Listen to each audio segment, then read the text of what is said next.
Oh, we're pausing.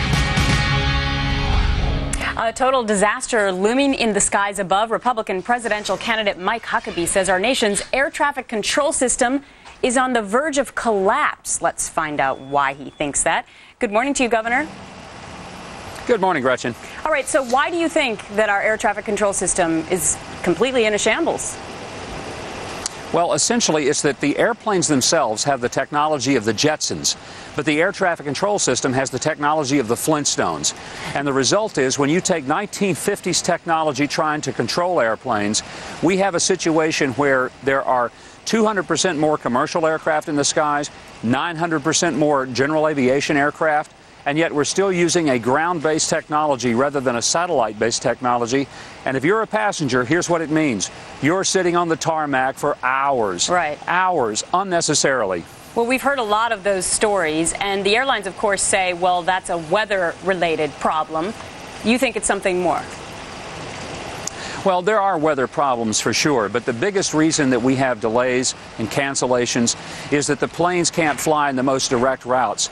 We're losing energy, we're polluting the environment, and we're wasting the social capital of a lot of people who never make it to their kids' soccer games and dance recitals because they're sitting on an airplane waiting to take off. Is this in light of the bridge collapse in Minneapolis, Governor? Are we going to be paying more attention now to infrastructure issues in our own country?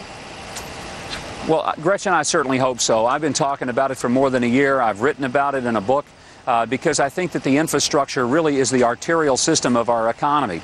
And if we clog it, then we're ultimately going to, have a heart attack to our economy, which is where we're headed without the capacity. And it's not just bridges and roads. Look what happened right there in Manhattan where you are just a few weeks ago with an 85-year-old steam pipe exploding in the middle of Manhattan.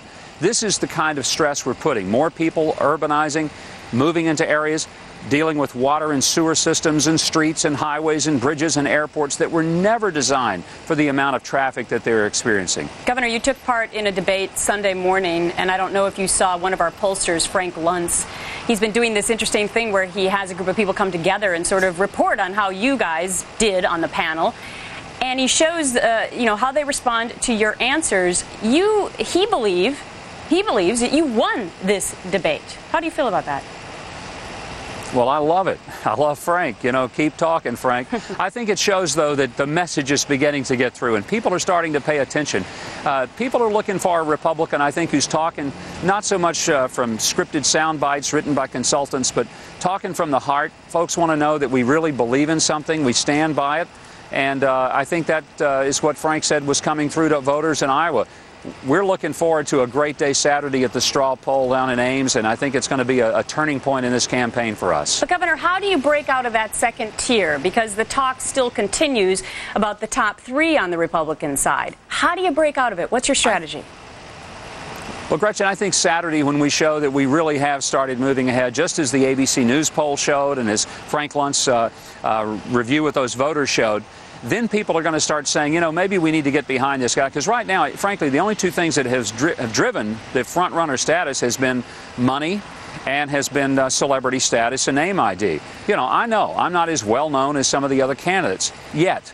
I know that I don't have the same kind of money. But I think people are looking for a person who raises ideas, not just who says, I got a lot of rich friends around some big cities and I got a lot of money. I can get the money when people decide that my ideas really reflect what they believe. They can go to the internet and turn me into a credible candidate instantly in the money race. They can do that today. And it all does come down. Maybe they will. But it all does come down to money, doesn't it, Governor? Because unfortunately or fortunately, the way politics work in our society now, it comes down to who can raise the most money, too. Well, it does. What I'm looking for, though, is, I'm never going to be the Wall Street candidate. I understand that. And that's fine with me. I don't want to be a wholly owned subsidiary of Wall Street. That's one of the problems with our Republican Party right now. People think we're just bought and sold. But I want to be the Main Street candidate. And when enough people in America out there, people who work for a living, who understand that Republicans represent them too, that conservative values, conservative ideas, changing the tax structure to the fair tax and getting rid of this ridiculous tax code we have is an idea good for ordinary Americans.